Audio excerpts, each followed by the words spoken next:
إن الحمد لله نحمده ونستعينه ونستغفره ونعوذ بالله من شرور أنفسنا ومن سيئات أعمالنا. من يهده الله فلا مضل له ومن يضلل فلا هادي له. وأشهد أن لا إله إلا الله وحده لا شريك له وأشهد أن محمدا عبده ورسوله. اللهم صل على محمد وعلى آل محمد كما صليت على إبراهيم وعلى آل إبراهيم إنك حميد مجيد.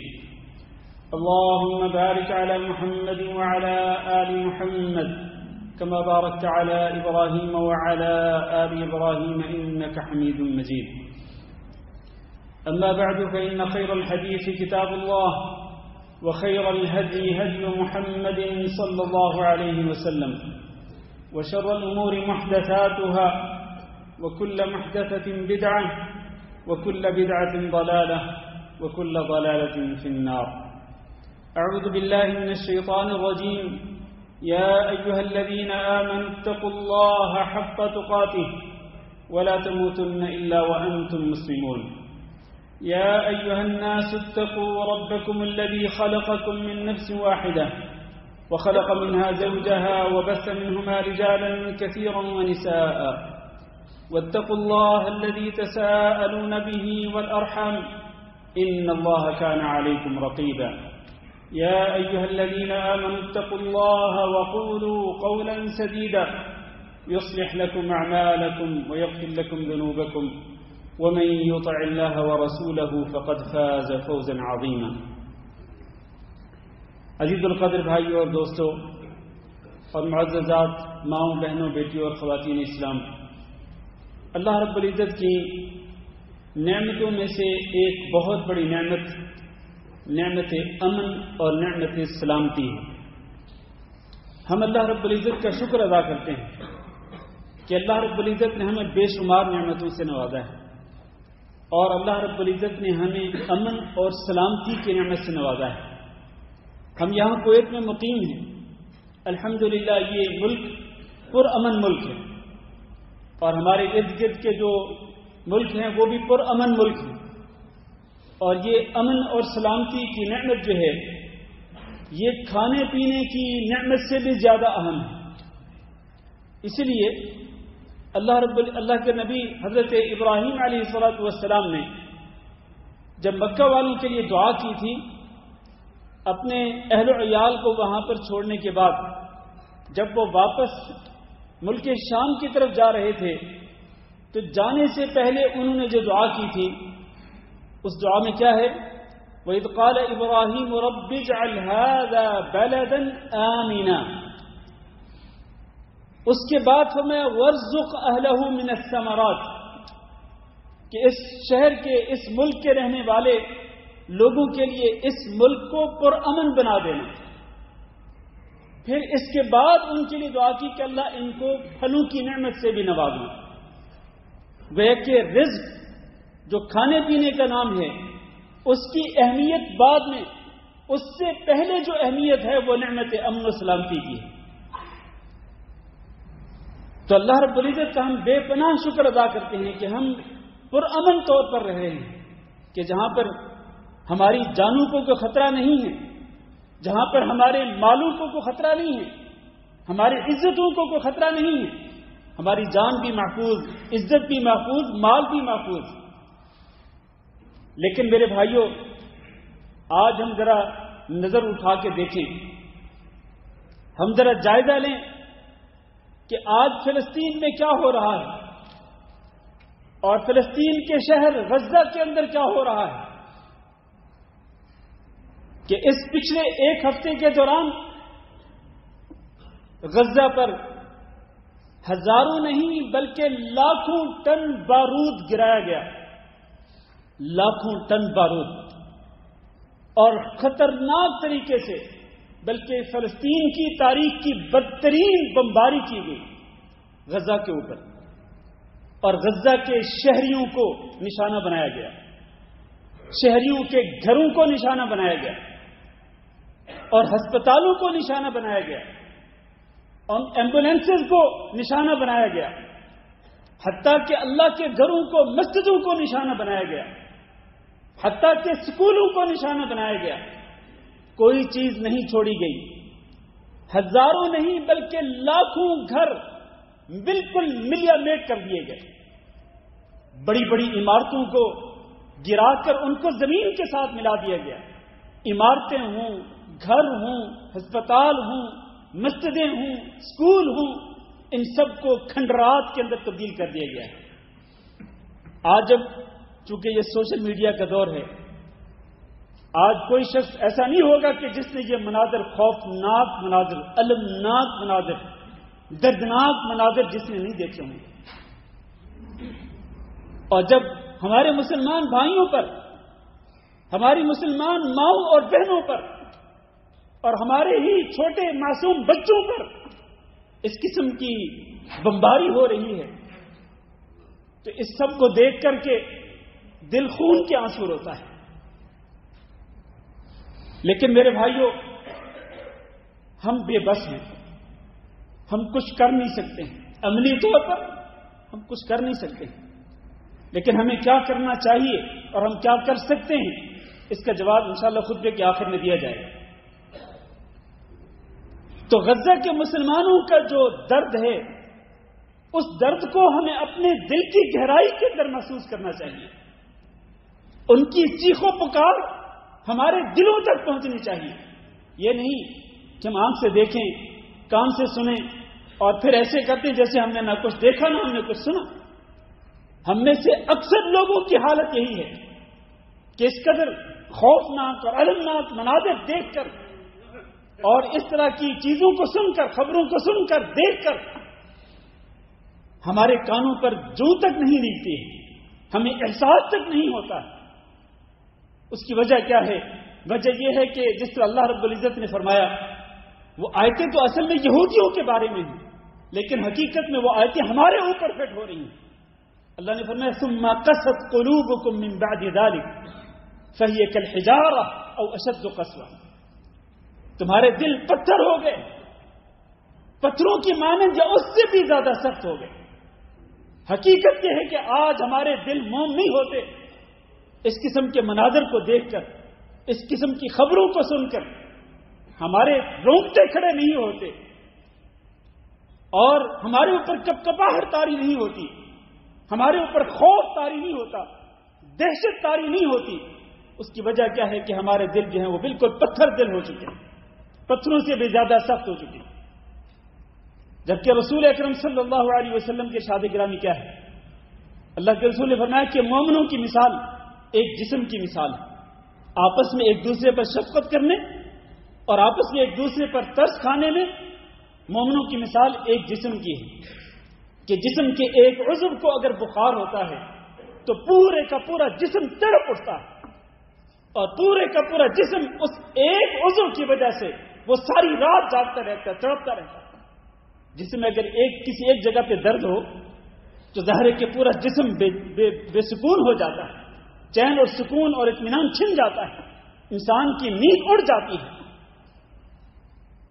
آج ہمارے ہی جسم کا ایک حصہ زخمی ہے، امت مسلمہ کا ایک حصہ شدید زخمی ہے، زخموں سے چور چور ہے اور وہاں سے چیخو پکار کی آوازیں اٹھ رہی ہیں.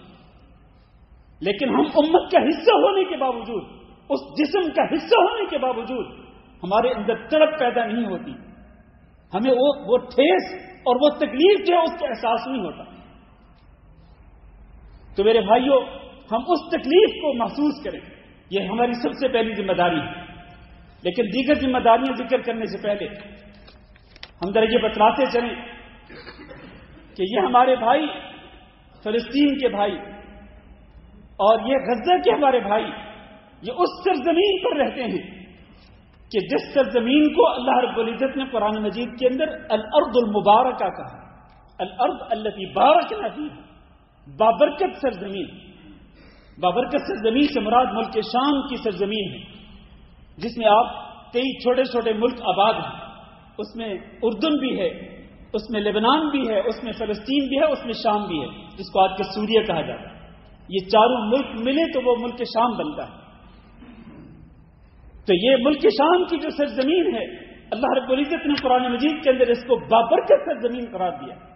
حضرت لوط علیہ الصلوۃ والسلام اور حضرت ابراہیم علیہ الصلوۃ والسلام کے بارے میں ارشاد فرمایا وَنَجَّيْنَاهُ وَلُوطًا إِلَى الْأَرْضِ الَّتِي بَارَكْنَا فِيهَا لِلْعَالَمِينَ۔ ابراہیم علیہ الصلوۃ والسلام کے خلاف ان کی قوم کے لوگوں نے سازش کی اور ان کی قوم کے لوگوں نے آگ کے اندر ان کو جلانا چاہا۔ اللہ نے اس آگ کو کہا یا نار کونی بردن وسلاما علی ابراہیم، اے آگ تو ٹھنڈی ہو جا اور ابراہیم کے لیے سلامتی کا سبب بن جا۔ یہ کہا تھا عراق کے اندر۔ پھر اللہ رب العزت نے ابراہیم علیہ الصلوۃ والسلام کو حکم دیا کہ ہجرت کریں، یہاں سے ہجرت کر کے کہاں لائے ان کو، اور اسی طرح لوط علیہ الصلوۃ والسلام کو اس سرزمین پہ اللہ رب العزت لے گئے کہ فرمایا التی بارکنا فیہا للعالمین، وہ سرزمین کے جس کو ہم نے بابرکت بنایا، کس کے لیے؟ للعالمین، دنیا بھر کے لوگوں کے لیے، صرف ملک شام کے لوگوں کے لیے نہیں، للعالمین، دنیا کے تمام لوگوں کے لیے ہم نے اس سرزمین کو بابرکت سرزمین بنایا۔ اسی طرح فرمایا وَلِسُلَيْمَانَ الرِّيحَ عَاصِفَةً تَجْرِي بِأَمْرِهِ إِلَى الْأَرْضِ الَّتِي بَارَكْنَا فِيهَا، ہم نے سلیمان علیہ السلام کے لیے ہوا کو، تند و تیز ہوا کو ان کے تابع کر دیا، اور وہ تند و تیز ہوا ان کے حکم کے ساتھ چلتی تھی، کن کے؟ سلیمان علیہ السلام کے حکم کے ساتھ چل کر کس طرف جاتی تھی؟ الی الارض التي بارکنا فیہا، اس سرزمین کی طرف کہ جس میں ہم نے برکت ڈالی، جس کو ہم نے بابرکت بنایا، اور اس سے مراد بھی سرزمین شام ہے۔ اور حضرت موسیٰ علیہ السلام نے اسی سرزمین کے بارے میں کہا تھا کہ یا قوم ادخلوا الارض المقدسہ التي كتب اللہ لكم، اے میری قوم کے لوگوں، اے بنو اسرائیل، تم اس مقدس سرزمین کے اندر، پاک سرزمین کے اندر داخل ہو جاؤ۔ یہ کب کی بات ہے؟ جب موسیٰ علیہ السلام بنو اسرائیل کو لے کر مصر سے آ رہے تھے اور درمیان میں سمندر آیا، وہاں پر فرعون اور اس کی فوج کو غرق کیا گیا۔ اس کے بعد موسیٰ علیہ السلام بنو اسرائیل کو لے کے آگے بڑھے، تو آگے جو سرزمین تھی وہ سرزمین شام تھی، بیت المقدس کی سرزمین تھی، فلسطین کی سرزمین تھی۔ تو انہوں نے اپنی قوم کو کہا تھا کہ اس مقدس پاک سرزمین کے اندر داخل ہو جاؤ۔ انہوں نے انکار کیا، اس کی سزا ان کو کیا ملی کہ وہ میدان تیہ کے اندر 40 سال تک سرگرداں رہے۔ تو موسیٰ علیہ السلام نے اس فلسطین کی سرزمین کو ارض مقدسہ کہا تھا، پاک سرزمین۔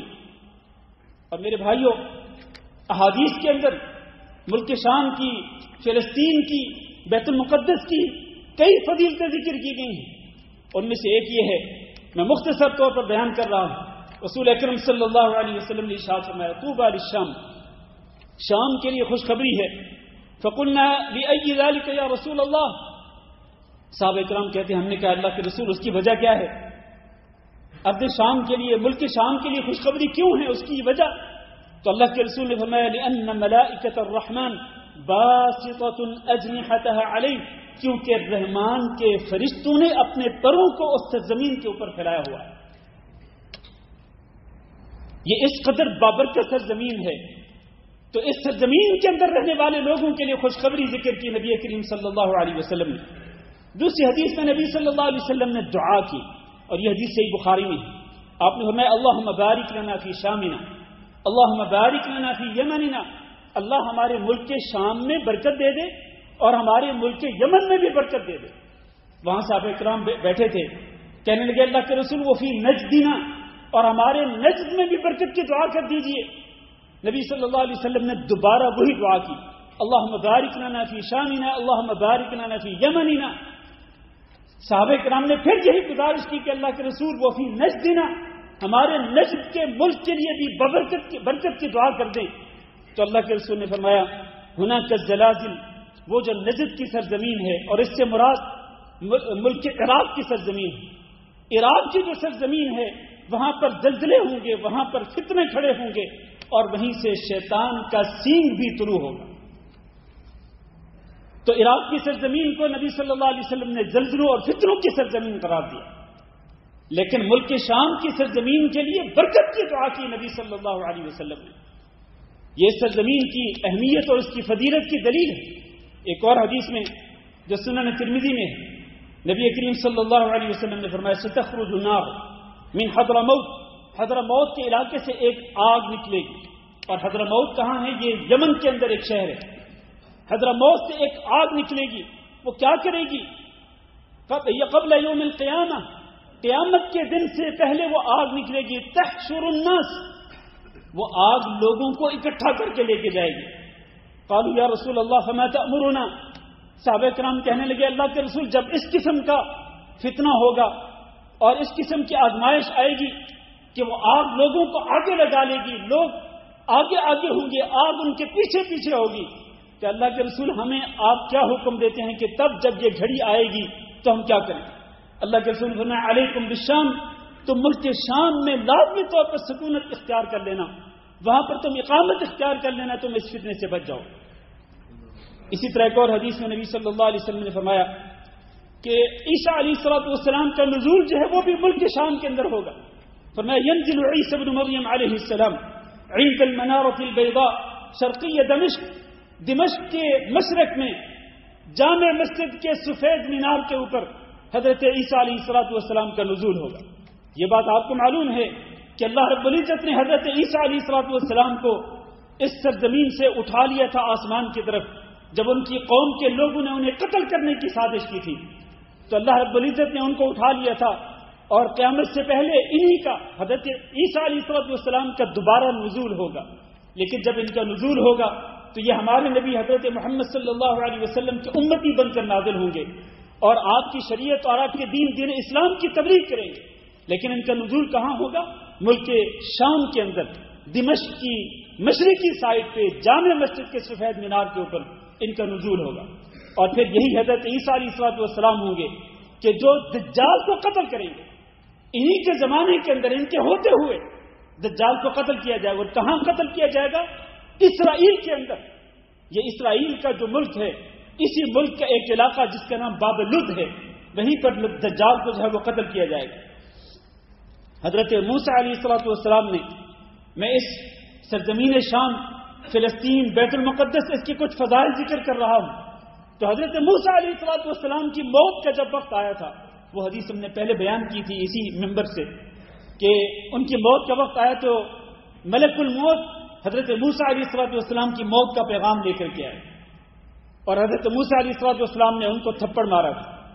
یہ پورا واقعہ ہم نے ذکر کیا تھا. اسی حدیث کے اندر یہ موجود ہے کہ جب اللہ رب العزت نے یہ پیغام بھیجا موسیٰ علیہ السلام کے پاس کہ تم اگر بیل کی پیٹھ پہ اپنا ہاتھ رکھ لو اور اس ہاتھ کے نیچے جتنے بھی بال آئیں گے، سینکڑوں کی تعداد میں ہوں یا ہزاروں کی تعداد میں ہوں، ہر ایک بال کے بدلے میں تمہیں ایک ایک سال اضافی دے دیا جائے گا، تمہاری عمر میں اضافہ کر دیا جائے گا. تو موسیٰ علیہ السلام نے کہا تھا کہ اس کے بعد کیا ہوگا؟ تو یہ جواب دیا گیا تھا کہ اس کے بعد پھر موت ہی آنی ہے. تو موسیٰ علیہ السلام نے کہا تھا کہ تب موت اگر اتنے سینکڑوں سال یا ہزاروں سال کے بعد آنی ہے تو آج ہی موت قبول ہے. اس وقت حضرت موسیٰ علیہ السلام نے ایک دعا کی تھی. کیا دعا کی تھی؟ صحیح بخاری کے اندر یہ حدیث موجود ہے. فسأل اللہ ان یدنیہ من الارض المقدسہ رمیۃ حجر. موسیٰ علیہ السلام نے کہا اللہ اگر میری موت آنی ہی ہے تو میری موت بیت المقدس کے اتنے قریب کر دے کہ جتنی مسافت انسان سے لے کر اس کے پتھر پھینکنے کی مسافت تک ہوتی ہے. یعنی ایک انسان اگر کھڑے ہو کر کے پتھر پھینکے تو پتھر جتنا دور جائے گا، جتنی مسافت ہوگی اتنی ہی مسافت کے اوپر مجھے بیت المقدس کے قریب کر دے اور وہاں پر میری موت آئے. نبی کریم صلی اللہ علیہ وسلم فرماتے ہیں کہ جب میں معراج کے موقع پر گیا تو مجھے موسیٰ علیہ السلام کی قبر دکھائی گئی تھی، اور اگر میں آج وہاں پر ہوتا تو آپ فرماتے ہیں میرے صحابہ کرام میں تمہیں دکھاتا کہ کوہ طور کے قریب ایک سرخ رنگ کے ٹیلے کے نیچے موسیٰ علیہ السلام کی قبر موجود ہے. میرے عزیز بھائیوں، یہ جتنی بھی میں نے احادیث آپ کے سامنے ذکر کی ہیں، ان تمام احادیث سے ملک شام کی اور ملک فلسطین کی اور بیت المقدس کی فضیلت ثابت ہوتی ہے. میرے بھائیوں، یہ فضائل ذکر کرنے کا مقصد کیا ہے؟ میرے عزیز بھائیوں، سب سے پہلے ہمیں یہ فضائل جو ہیں وہ ہمارے ذہن نشین رہنے چاہیے. کیوں؟ اس کی وجہ کیا ہے؟ وجہ یہ ہے کہ آج سوشل میڈیا کے جھوٹے پروپیگنڈے نے آج مسلمانوں کے ذہنوں سے ان فضائل کو نکال دیا ہے. آج جھوٹا پروپیگنڈا جو یہودیوں کی طرف سے کیا جاتا ہے پہلے، اور پھر ہمارے نادان مسلمان بھائیوں کی طرف سے کیا جاتا ہے. تو اس جھوٹے پروپیگنڈے کی وجہ سے، جھوٹی مہم کی وجہ سے آج مسلمانوں کے ذہنوں سے یہ فضائل شام اور فضائل بیت المقدس اور فضائل فلسطین جو ہیں وہ سارے کے سارے محو ہو گئے. الا قلیل، بہت کم لوگ ہوں گے جن کو یہ فضائل جو ہیں معلوم ہوں. اور یہاں یہ بات یاد رہے کہ یہ بعض فضائل جو میں نے ابھی ذکر کیے ہیں، ان کا تعلق ہو سکتا ہے ابھی کسی کے ذہن میں سوال پیدا ہو کہ آج اس دور کے اندر جو حالات ہیں، اس دور کے اندر تو ہمیں یہ نہیں لگتا کہ وہ سرزمین بابرکت سرزمین ہے، ہمیں تو نہیں لگتا کہ وہ سرزمین مقدس سرزمین ہے، ہمیں تو نہیں لگتا کہ وہاں پر اللہ رب العزت کی طرف سے کوئی برکت کے آثار نظر آتے ہیں. اس کی وجہ کیا ہے؟ وجہ یہ ہے کہ ان ملکوں کے لوگوں نے جب اللہ رب العزت کے دین کو پس پس ڈال دیا، اور جب ان لوگوں نے اللہ رب العزت کے دین کی نصرت اور مدد نہیں کی، تو پھر اللہ رب العزت کی طرف سے اسی طرح کے عذاب آتے رہے، اور آج بھی اسی طرح کے عذاب آ رہے ہیں. تو مسلمان جب ایمان کی طرف لوٹیں گے، مسلمان جب دین کی طرف لوٹیں گے، تو یقیناً اللہ رب العزت کے اور رسول اکرم صلی اللہ علیہ وسلم کے جو وعدے ہیں وہ 100% سچے ہیں، اور یہ وعدے 100% سچے ثابت ہو کے رہے. تو قیامت کے آنے سے جو پہلے جو زمانہ ہوگا، قیامت کے قریب کا جو زمانہ ہوگا، یعنی فتنوں کا جو دور ہوگا، فتنوں کے دور کے اندر ایمان والوں کا اکٹھ کہاں پر ہوگا؟ ایمان والوں کا اکٹھ جو ہے وہ ملک شام کے اندر ہوگا، سرزمین شام کے اندر ہوگا، سرزمین فلسطین کے اندر ہوگا. فتنوں کے دور کے اندر مسلمان جب اکٹھے ہو جائیں گے کسی ایک جگہ پہ، تو وہ جگہ کون سی ہوگی؟ وہ یہی شام کی سرزمین ہوگی.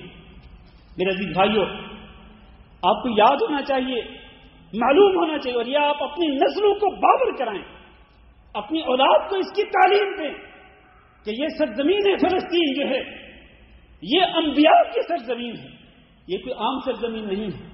جیسے کہ میں نے ابھی ذکر کیا، حضرت ابراہیم علیہ السلام نے اور حضرت لوط علیہ السلام نے ہجرت کی کس سرزمین کی طرف؟ سرزمین شام کی طرف. اور اسی طرح اسی سرزمین پر حضرت ابراہیم علیہ السلام کی اولاد میں حضرت اسحاق علیہ السلام پیدا ہوئے، اور پھر حضرت یعقوب علیہ السلام پیدا ہوئے، اور پھر حضرت یوسف علیہ السلام پیدا ہوئے. تو یہ انبیاء علیہ السلام کہاں پر تھے؟ یوسف علیہ السلام تو پھر مصر چلے گئے تھے، اور اس کے بعد پھر ان کی اولاد میں ان کے جو بھائی تھے وہ بھی پھر مصر چلے گئے تھے، لیکن وہ مصر جانے کے بعد بھی پھر ہجرت کر کے واپس ملک کے شام میں آئے تھے. تو اسحاق علیہ السلام، حضرت یعقوب علیہ السلام کی دعوت اور تبلیغ کا جو محور تھا اور ان کا جو مرکز تھا وہ یہی ارض شام تھی، اور یہی سرزمین شام تھی، اور یہی فلسطین اور یہی بیت المقدس، یہی علاقے ان کی دعوت کا مرکز تھے. اسی طرح حضرت داؤد علیہ السلام کو تاج بادشاہت کہاں پر پہنایا گیا؟ اسی بیت المقدس کے اندر، فلسطین کی سرزمین کے اندر ان کو تاج بادشاہت ان کے سر پہ پہنایا گیا تھا. پھر ان کے بیٹے حضرت سلیمان علیہ السلام نے بھی بادشاہت کہاں پر کی تھی؟ وہ بیت المقدس کے اندر ہی کی تھی. اور اسی طرح سے حضرت سلیمان علیہ السلام ہی تھے کہ جنہوں نے جہاں پر بیت المقدس میں مسجد اقصی کو نئے سرے سے تعمیر کیا تھا. لوگ کہتے ہیں کہ سلیمان علیہ السلام پہلے بانی تھے مسجد اقصی کے، نہیں، پہلے بانی نہیں تھے، پہلے بانی حضرت یعقوب علیہ السلام تھے. کیونکہ حدیث کے اندر آتا ہے، اور یہ حدیث ذرا توجہ سے سنیے گا، صحیح بخاری میں حدیث حضرت ابو البخاری رضی اللہ تعالی عنہ بیان کرتے ہیں کہ میں نے رسول اللہ صلی اللہ علیہ وسلم سے سوال کیا کہ روئے زمین پر سب سے پہلے کس مسجد کو بنایا گیا؟ تو نبی کریم صلی اللہ علیہ وسلم نے فرمایا کہ المسجد الحرام، جس میں خانہ کعبہ ہے، اس مسجد کو سب سے پہلے بنایا گیا. اور اس کو کس نے بنایا تھا؟ حضرت ابراہیم علیہ السلام نے. اور پھر ابو ذر رضی اللہ تعالیٰ عنہ کہتے ہیں میں نے کہا اللہ کے رسول، اس کے بعد پھر دوسرے نمبر پہ کون سی مسجد ہے جس کو روئے زمین پہ تعمیر کیا گیا تھا؟ تو نبی کریم صلی اللہ علیہ وسلم فرمایا کہ اس کے بعد دوسری مسجد اقصی ہے. ابو ذر کہتے ہیں میں نے کہا اللہ کے رسول ان دونوں کے درمیان کتنی مسافت، کتنی مدت تھی؟ تو اللہ کے رسول نے فرمایا کہ ان دونوں مسجدوں کے درمیان 40 سال کی مدت تھی.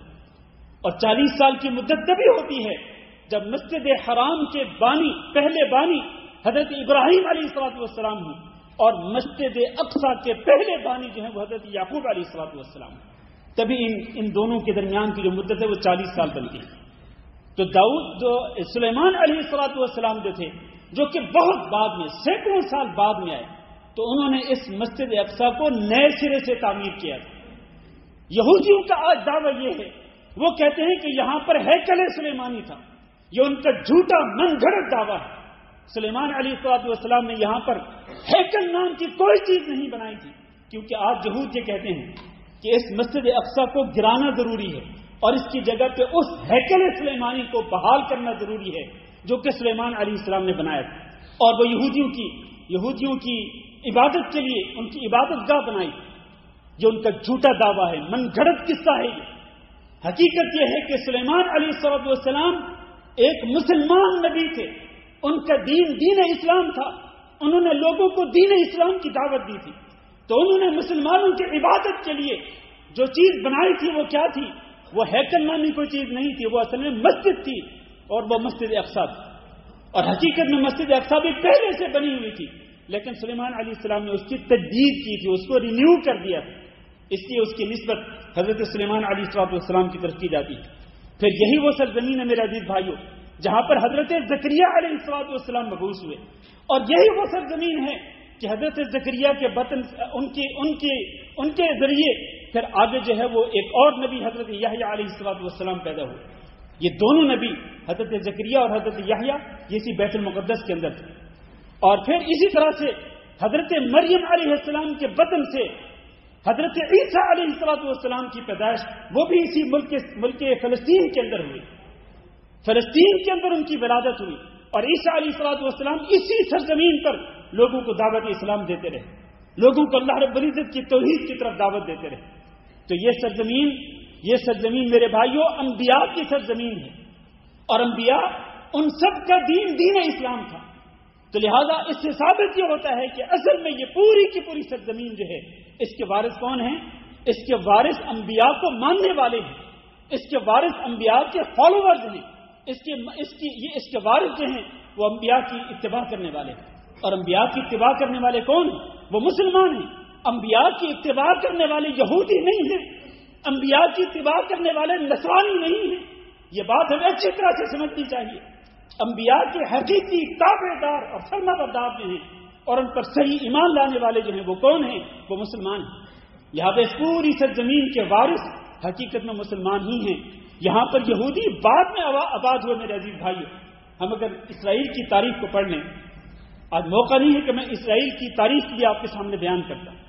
اسرائیل یہاں پر مسلمانوں کی زمینوں کو چھین کر ناجائز قبضے کر کے یہاں پر یہودیوں کو آباد کیا گیا۔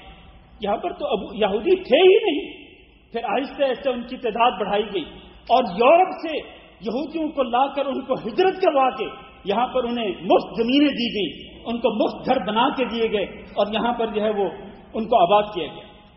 تو یہاں پر زمینیں چھینی گئی ہیں، حقیقت میں اس زمین کے وارث مسلمان ہی ہیں، اس زمین کے وارث یہودی قطعا نہیں ہیں۔ میرے عزیز بھائیوں، یہ وہ سرزمین ہے کہ جہاں پر شہداء کا خون بہہ چکا ہے، شہداء کا خون، اور ان شہداء میں صحابہ کرام رضی اللہ تعالی عنہم اجمعین۔ جب بیت المقدس کو فتح کیا گیا تھا حضرت عمر بن خطاب رضی اللہ تعالیٰ عنہ کے دور خلافت میں، وہاں پر ہمارے صحابہ کرام کا خون بہا ہے، اور وہاں پر تابعین کا خون بہا ہے، وہاں پر مجاہدین کا خون بہا ہے۔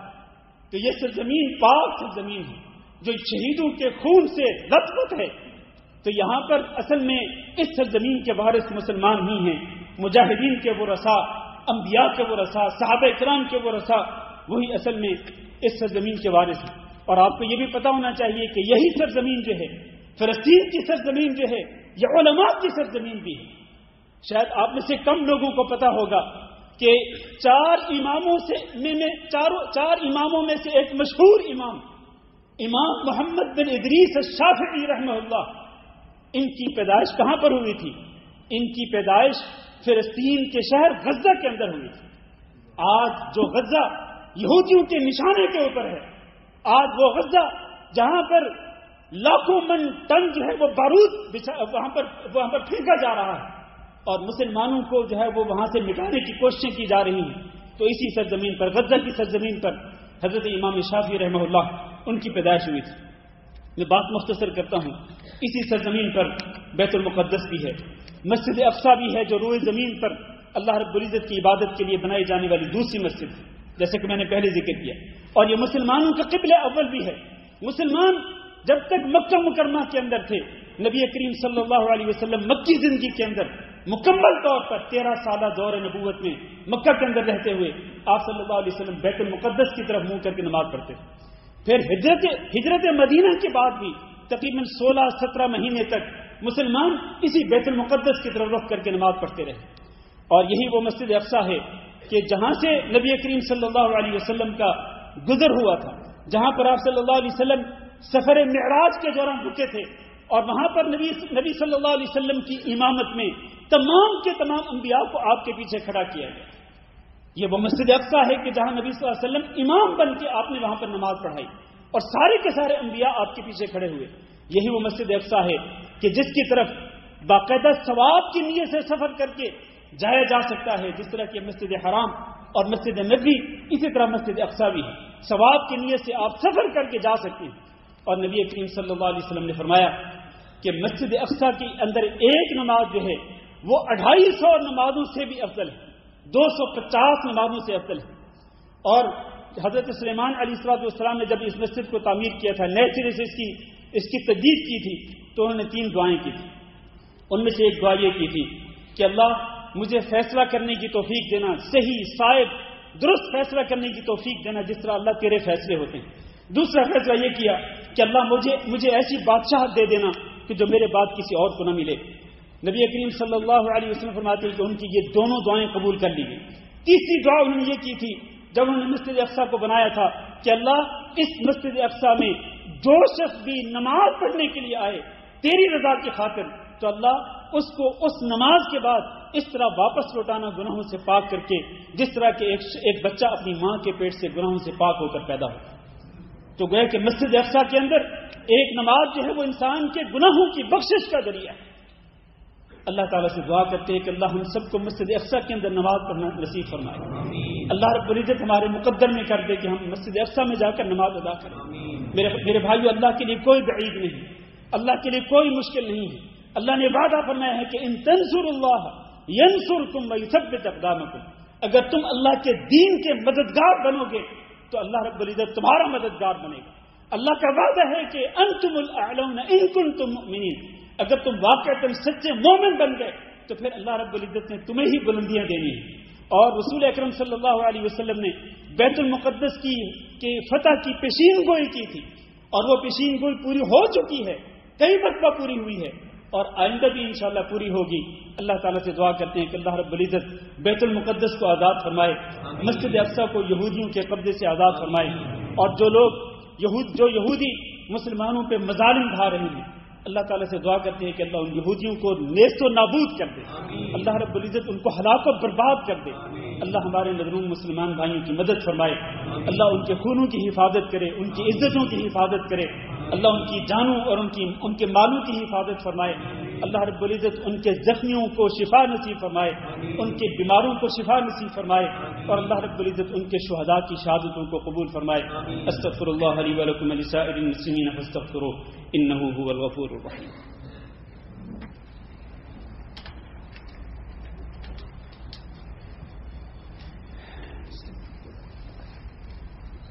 إن الحمد لله نحمده ونستعينه ونستغفره ونعوذ بالله من شرور أنفسنا ومن سيئات أعمالنا، من يهده الله فلا مضل له ومن يضلل فلا هادي له، وأشهد أن لا إله إلا الله وحده لا شريك له، وأشهد أن محمدا عبده ورسوله۔ اللهم صل على محمد وعلى آل محمد كما صليت على إبراهيم وعلى آل إبراهيم إنك حميد مجيد، اللهم بارك على محمد وعلى آل محمد كما باركت على إبراهيم وعلى آل إبراهيم إنك حميد مجيد۔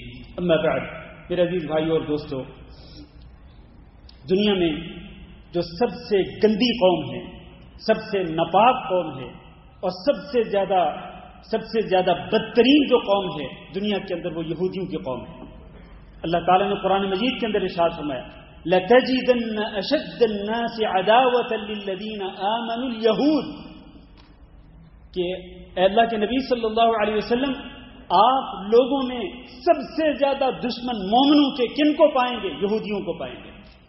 یہودی مسلمانوں کے بدترین دشمن ہیں. اس لیے اللہ رب العزت نے یہ بھی حکم دیا ہے مجھے اور آپ کو اور تمام اہل ایمان کو کہ لا تتخذوا اليهود والنصارى اولیاء. اے ایمان والو، اگر تم واقعتاً مومن ہو، تم سچے مومن ہو، تمہارے دلوں کے اندر ایمان کی رتی بھی باقی ہے، تو تم نے یہودیوں کو اور نصارہ کو دوست نہیں بنانا. ان کے ساتھ دوستانہ تعلقات قائم نہیں کرنے. دوستانہ تعلقات قائم کرنے سے اللہ رب العزت نے منع کر دیا. لہذا میرے بھائیوں، ہمارے اوپر یہ فرض ہے کہ ہم یہود اور نصارہ کو اپنا دشمن سمجھیں کہ جن کو اللہ تعالیٰ نے مسلمانوں کا دشمن قرار دیا. ہم ان کو اپنا دوست نہ بنائیں، ان کے ساتھ دوستانہ تعلقات قائم نہ کریں. یہ بہت بڑا فریضہ ہے. دوسری بات یہ ہے میرے عزیز بھائیوں کہ رسول اکرم صلی اللہ علیہ وسلم نے ایک پیشین گوئی فرمائی. وہ حدیث توجہ سے سنیے.